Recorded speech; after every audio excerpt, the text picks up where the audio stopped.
Assalamualaikum warahmatullahi wabarakatuh. Saya Rati Nityasa Amalina dari kelas 4A jurusan Pendidikan Guru Pendidikan Anak Usia Dini dengan NIM 22282000019 Universitas Sultan Ageng Tirtayasa. Saya di sini akan memaparkan hasil resum saya mengenai sejarah singkat teknologi pendidikan atau A Short History of Educational Technology. Baiklah, akan saya mulai saja. Pada bab pertama ini ada tentang memahami teknologi dalam pendidikan, di mana ada poin yaitu mengenai pengajaran di era digital. Pada bagian ini memberikan tujuan dan tantangan dalam memilih teknologi pendidikan, serta sedikit mengenai latar belakang sejarah. Dalam beberapa tahun terakhir, teknologi telah berubah menjadi lebih sentral pada segala bentuk pengajaran yang ada. Pada buku The Evolution of American Educational Technology tahun 1990, karya Paul Settle merupakan salah satu catatan sejarah yang paling luas, namun hanya sampai tahun 1989 saja, karena pada saat itu banyak hal yang telah terjadi. Maka dari itu, untuk dapat memahami mengenai peran dan pengaruh teknologi dalam pengajaran, kita memerlukan setidaknya sedikit sejarah. Seperti biasa, selalu ada pelajaran yang bisa kita petik dari sebuah sejarah. Baiklah, saya akan menjelaskan poin pertama mengenai komunikasi lisan atau oral communication. Lisan dan komunikasi ini merupakan kedua hal yang sangat terhubung dan berkaitan, karena pada dasarnya untuk sebuah kelancaran komunikasi, lisan merupakan salah satu cara yang paling awal untuk sebuah pengajaran formal. Meskipun seiring dengan adanya perkembangan era digital sekarang, ini sudah banyak fasilitas teknologi yang digunakan untuk mendukung komunikasi lisan tetap berjalan, seperti contohnya penggunaan handphone, laptop, aplikasi-aplikasi chat, dan lainnya. Di zaman kuno, bagi orang-orang Yunani kuno, komunikasi lisan dijadikan sebagai pelafalan yang akurat dan sebagai suatu keterampilan penting, serta banyak budaya menjadikan lisan ini sebagai sebuah tradisi. Salah satunya pidato yang merupakan sarana bagi orang-orang untuk belajar dan meneruskan pembelajaran. Lalu yang kedua ada komunikasi tertulis atau written communication, di mana ada ditemukannya mesin cetak di Eropa pada abad ke-15 yang merupakan teknologi yang benar-benar mengganggu saat itu, membuat pengetahuan tertulis jauh lebih bebas tersedia sama seperti yang dilakukan internet saat ini. Dengan adanya perkembangan sistem manajemen pembelajaran berbasis website pada pertengahan 90-an, komunikasi tekstual meskipun digital setidaknya ada untuk waktu yang singkat. Hal ini cukup mempermudah kegiatan pembelajaran. Namun, sebagai akibat dari ledakan dokumen tertulis yang dihasilkan dari mekanisme percetakan, lebih banyak orang di pemerintahan dan bisnis dituntut untuk melek huruf dan analisis. Lalu yang ketiga ada broadcasting and video. British Broadcasting Corporation atau BBC mulai menyiarkan program radio pendidikan untuk sekolah-sekolah pada tahun 1920-an. Televisi pertama kali digunakan dalam pendidikan pada tahun 1960-an untuk sekolah dan untuk pendidikan orang dewasa secara umum. Perlu dicatat bahwa meskipun program radio terutama melibatkan komunikasi lisan, program televisi tidak menggunakan ceramah seperti itu, tetapi lebih fokus pada format umum televisi umum, seperti dokumenter, demonstrasi proses, dan studi kasus atau kasus.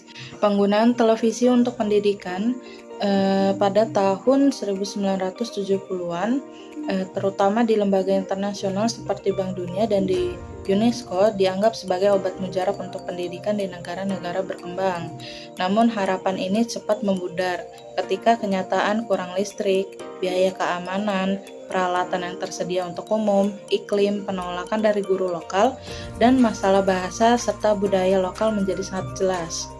Lalu pada tahun 1990-an, biaya pembuatan dan pendistribusian video ini turun drastis karena komprehensi digital dan akses internet berkecepatan tinggi sehingga sangat berpengaruh pada proses penangkapan kuliah.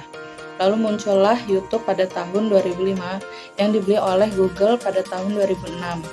YouTube semakin banyak digunakan untuk pendidikan singkat klip yang dapat diunduh dan diintegrasikan dalam kursus online. Sistem manajemen pembelajaran telah mengintegrasikan fitur desain pendidikan dasar, tetapi ini membutuhkan instruktur untuk mendesain ulang pengajaran berbasis kelas mereka agar sesuai dengan lingkungannya. Jikapun perkuliahan tidak dilakukan dengan menggunakan video-video dari YouTube, komunikasi lisan yang terjadi pada perkuliahan ini bisa didukung oleh adanya PowerPoint atau bahkan bisa menulis di papan tulis. Jadi komunikasi lisan tetap kuat pada saat proses pembelajaran dalam pendidikan seperti sebelumnya, tetapi telah dimasukkan juga ke dalam atau diakomodasikan oleh teknologi baru. Selanjutnya ada pembelajaran berbasis komputer. Pada dasarnya pengembangan pembelajaran terprogram ini bertujuan untuk mengkomputerisasikan pengajaran dengan menyusun informasi, menguji pengetahuan peserta didik, dan memberikan umpan balik langsung kepada peserta didik tanpa campur tangan manusia, selain dalam desain perangkat keras dan perangkat lunak, serta pemilihan dan pemuatan konten dan penilaian. Adapun Plato yang merupakan sistem instruksi berbantuan komputer umum yang awalnya dikembangkan di University of Illinois dan pada akhir 1970-an bekerja dengan memasukkan konsep kunci online seperti forum, papan pesan, pengujian online, email, ruang obrolan, pesan instan, berbagi layar jarak jauh, dan permainan multi pemain. Serta telah terbukti sulit bagi mesin untuk mengatasi berbagai cara yang luar biasa di mana mahasiswa ini belajar atau bisa gagal belajar. Perkembangan terakhir dalam ilmu kognitif dan ilmu saraf sedang diawasi dengan cermat, tetapi pada saat penulisan kesenjangan masih besar antara dasar sains dan menganalisis atau memprediksi perilaku belajar tertentu dari sains. Baru-baru ini kita telah melihat perkembangan pembelajaran adaptif yang dimana menganalisis tanggapan peserta didik lalu kemudian mengarahkan mereka kembali ke arah konten yang paling sesuai berdasarkan kinerja mereka.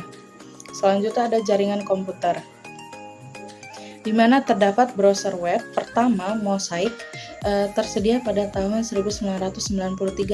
Sebelum web diperlukan metode yang panjang dan memakan waktu untuk memuat kelas dan untuk menemukan materi di internet. Beberapa mesin pencari di internet telah dikembangkan sejak tahun 1993 dengan bantuan Google yang dibuat pada 1999. Muncul sebagai salah satu mesin pencari utama. Selanjutnya ada media sosial. Media sosial ini mencakup berbagai teknologi yang berbeda, termasuk blog, Wikipedia, video YouTube, perangkat seluler seperti ponsel dan tablet, Twitter, Skype, dan Facebook.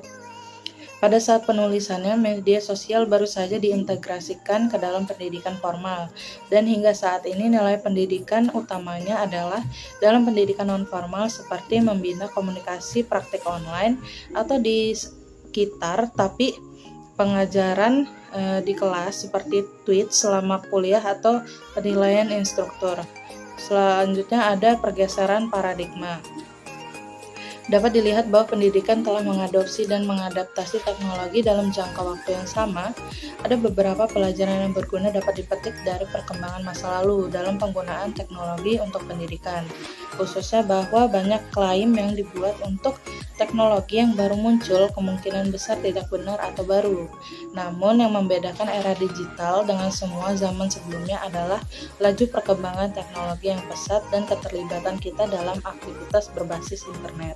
Jadi kesimpulannya itu wajar untuk menggambarkan dampak internet pada pendidikan sebagai pergeseran paradigma. Setidaknya dalam hal teknologi pendidikan, kita masih dalam proses menyerap dan menerapkan implikasinya.